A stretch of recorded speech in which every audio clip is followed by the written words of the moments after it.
Bonjour chers internautes, étudiants et professionnels. Dans le cadre de cette vidéo, je reviendrai sur le montage de l'étude de marché qui va vous permettre de répondre donc, à la question de la viabilité de votre projet.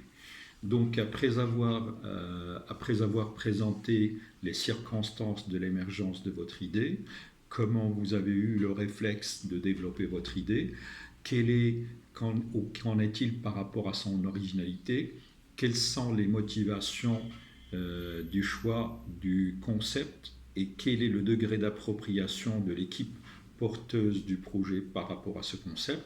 Dans le cadre de cette vidéo, il est question de répondre à deux questions principales que j'ai notées par rapport au montage de l'étude de marché.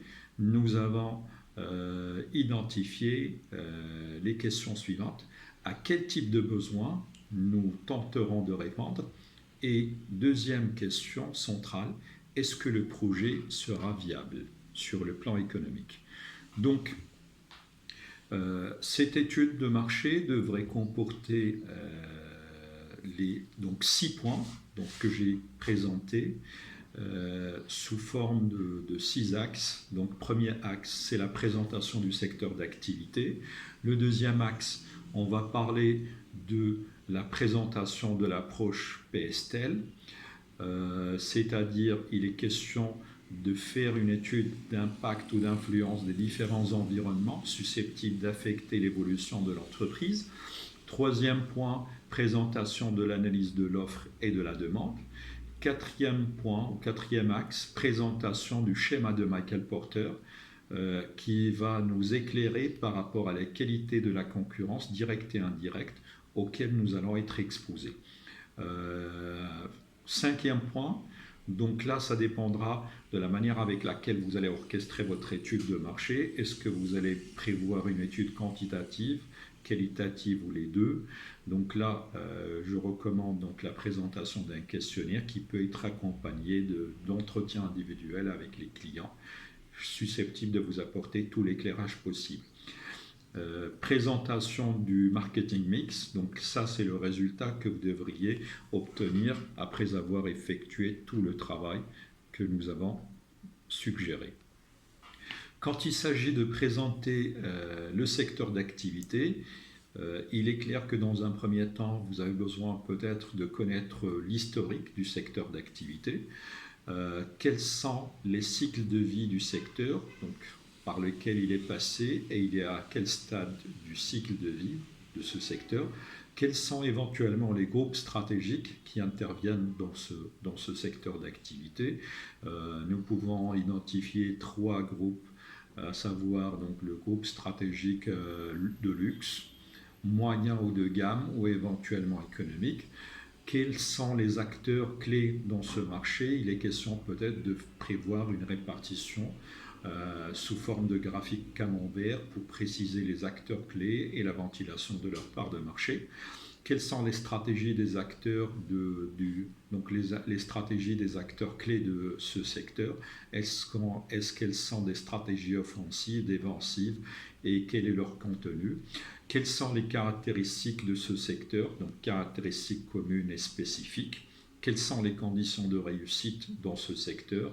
Quelles sont les causes d'échec et éventuellement donc, un éclairage sur les barrières à l'entrée. Donc tous ces éléments-là vont vous permettre d'avoir une approche, je dirais, qualitative de votre secteur d'activité et d'être enfin prêt à vous lancer par rapport à un secteur d'activité dans lequel vous avez peut-être fait une première approche sur le terrain à travers donc, l'identification de la stratégie.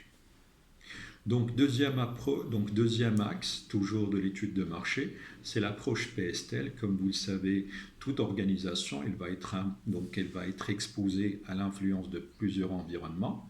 Nous pouvons noter l'environnement légal, économique, socio-culturel, technologique, écologique et légal, et que ces environnements peuvent influencer de manière favorable ou défavorable l'évolution de l'entreprise. Là, il est question d'anticiper les tendances futures et surtout d'anticiper les tendances critiques afin de préparer la réaction de votre entreprise. Et aussi, cet élément, vous pouvez éventuellement lui adosser la mise en place d'une cellule étude de marque, donc d'une cellule de veille globale, ou la mise en place d'une forme d'intelligence artificielle ou économique susceptible de vous éclairer davantage par rapport à l'ensemble de ces influences. Troisième axe, c'est l'analyse de l'offre et de la demande. D'abord, vous prononcez sur la nature de votre marché. Est-ce que vous avez affaire à un marché monopolistique? Est-ce que vous avez affaire à une situation d'oligopole?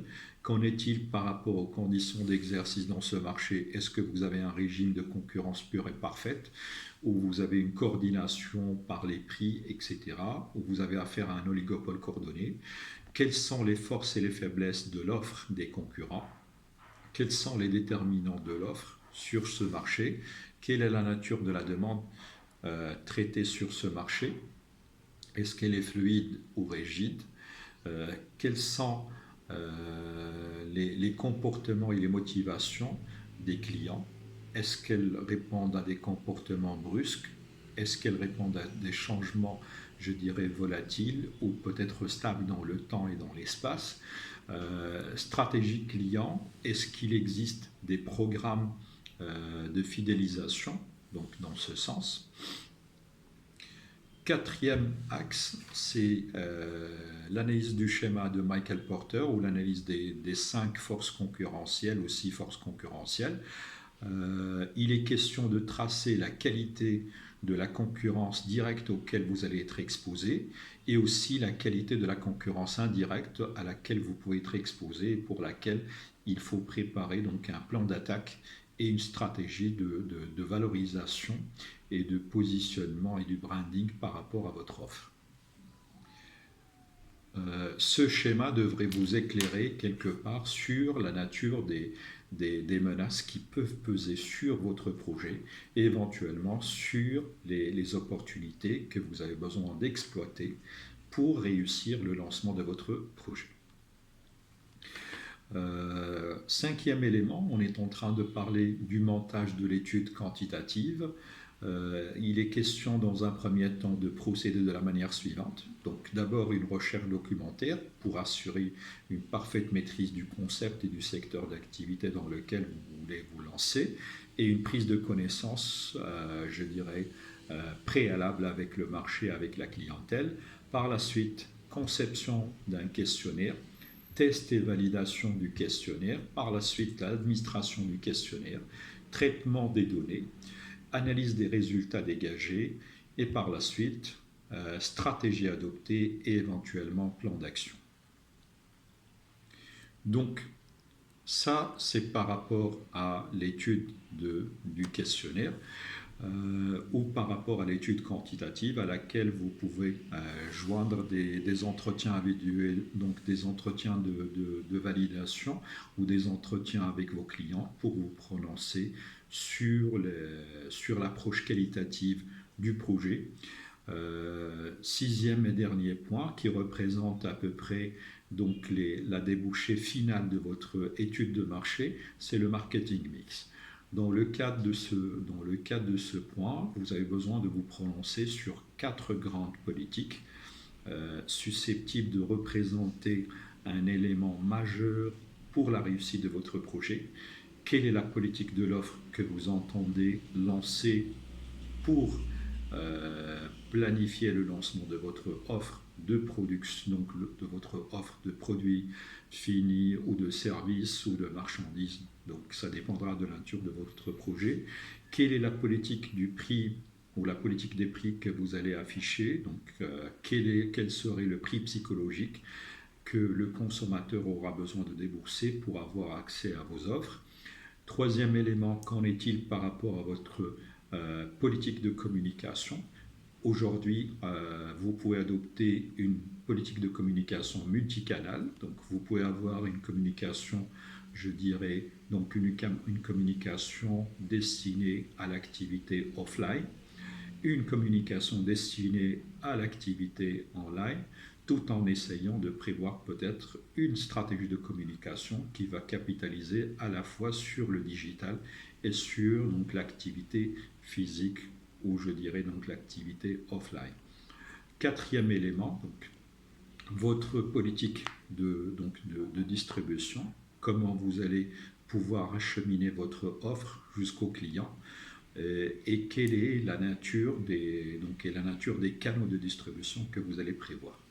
Merci de votre attention. Ma présentation touche à sa fin et je vous donne rendez-vous dans la prochaine vidéo qui va porter sur le montage de l'étude financière. Merci à vous.